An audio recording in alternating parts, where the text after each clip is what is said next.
En vista de las diferentes opiniones acerca de la institución de la vacancia presidencial, considero que es mi deber como constitucionalista precisar algunos alcances de esta institución, tomando en cuenta las diversas opiniones que dan algunos abogados, en realidad sin mayor fundamento teórico, y básicamente desde una perspectiva jurisprudencial o un análisis muy superficial de esta institución, ¿no? En la democracia contemporánea, la responsabilidad gubernamental es trascendental.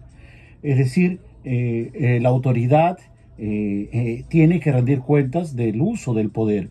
Y precisamente la asignación de ese contrapeso del poder del gobierno reside en ese órgano que se conoce como la Asamblea Popular, que es decir, el Parlamento. El Parlamento es un órgano de control gubernamental, tiene el deber de permanentemente fiscalizar las tareas que realiza el gobernante, ¿no? Y claro, cuando ya éstas se convierten en hechos delictivos, se activa el Poder Judicial, el Ministerio Público, que ya son de otra competencia en realidad, ¿no? Pero hablamos entonces de una responsabilidad gubernamental que tiene diferentes niveles, ¿no? Que tiene niveles políticos, administrativos, penales, ¿no? Y cuando hablamos básicamente de la vacancia, por ejemplo, estamos hablando de una forma de control gubernamental en esta oportunidad de índole política, ¿no? Se dice también que esta institución proviene del impeachment norteamericano, eh, y no deja de tener razón, ¿no? En realidad el impeachment norteamericano tiene su residencia en el Reino Unido, porque el impeachment nace en Inglaterra en los modelos parlamentaristas, y en efecto, ¿no?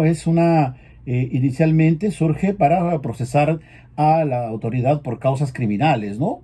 Pero esto ha ido variando con el paso del tiempo, o sea, ni siquiera en los Estados Unidos ocurre así, ¿no? En los Estados Unidos inclusive puede sustanciarse un impeachment por faltas políticas, no necesariamente por hechos delictivos, ¿no?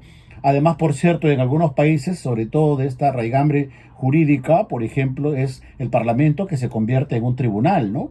En algunos casos son los mismos parlamentarios los que asumen funciones jurisdiccionales y en otro el presidente de la Corte Suprema, por ejemplo, es el que preside estos enjuiciamientos en el Senado, ¿no? En cambio, nuestros modelos pues son híbridos en todo, ¿no? Hasta en el Tribunal Constitucional es un híbrido.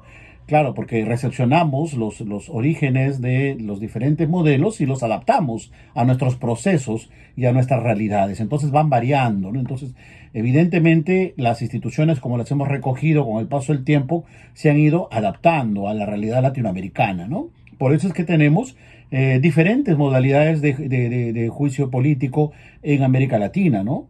Lo tenemos en Argentina, por ejemplo, el juicio por mal desempeño, ¿no? Que es una modalidad bastante subjetiva, es decir, que se le permite a que el Congreso de la Argentina pueda vacar a su presidente en caso consideran que está haciendo un mal gobierno. Y en el caso peruano, por ejemplo, la incapacidad moral permanente, ¿no? Que es una modalidad, repito, de un juicio político especial al presidente de la República, que se le formula básicamente por su comportamiento político, ¿no? Entonces eso es lo primero que habría que distinguir, ¿no? Porque hay diferentes tipos de controles a nivel de la Constitución, ¿no? Estamos hablando de la acusación constitucional por delitos que solamente puede proceder para el presidente en casos de traición a la patria, por ejemplo, ¿no? Entre otros, son muy específicos. Estamos hablando del juicio político por infracción a la Constitución, que requiere que el presidente esté separado del cargo, termine su mandato o finalmente haya sido vacado, etcétera. Ya es otro tema. Y el juicio político puro, básicamente, cuando hay severas imputaciones de ingobernabilidad ligadas a comportamientos al filo de lo lícito o de falta de coherencia que genere grave situación para la sociedad, para el país. Hay un consenso generalizado que la población pues rechaza la figura presidencial y ese consenso se ha plasmado en el Congreso con la mayoría. Porque aquí lo que se requiere es un voto de la mayoría, ¿no?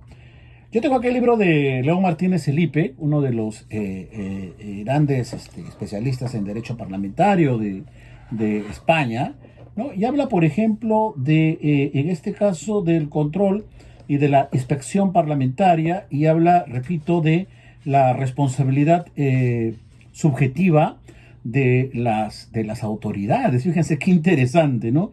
Y aquí dice, por ejemplo, lo que les acabo de señalar, ¿no?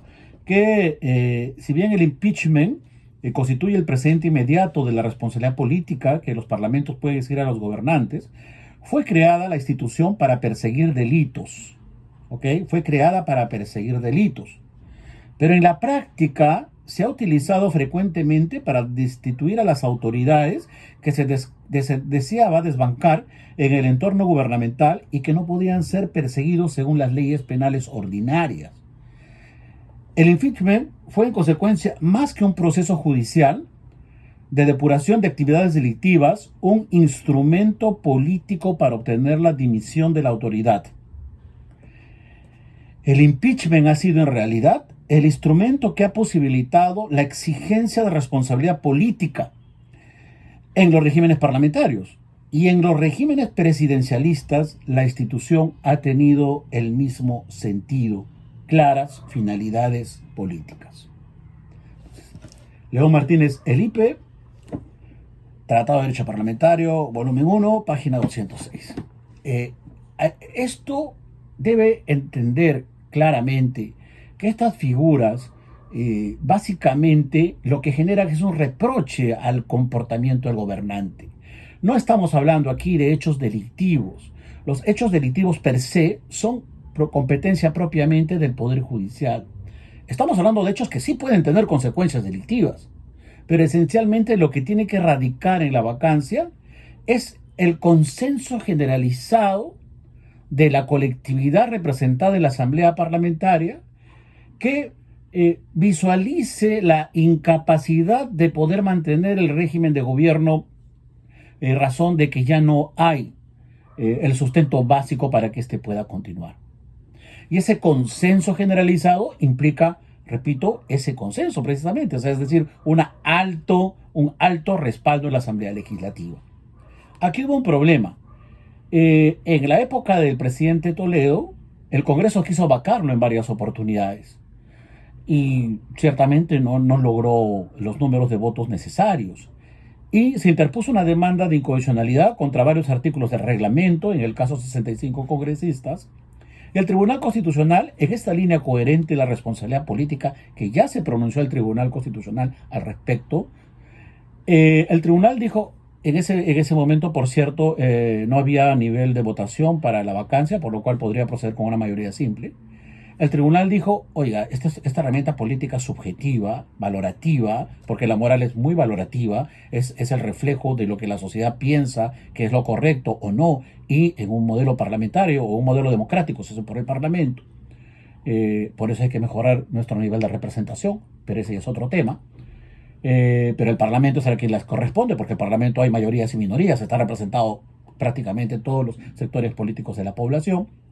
Entonces, este caso, lo que dijo el tribunal es, para vacar a un presidente no se puede tener solamente una mayoría simple, sino se tiene que tener un alto consenso. Y ese alto consenso, como mínimo, requiere 2/3 de la votación del número legal de miembros del Congreso. Es decir, 87 congresistas tienen que votar a favor de una vacancia. Si no, esto sería un mal uso de la herramienta de la vacancia, porque se requiere, repito, ese elemento que se llama consenso.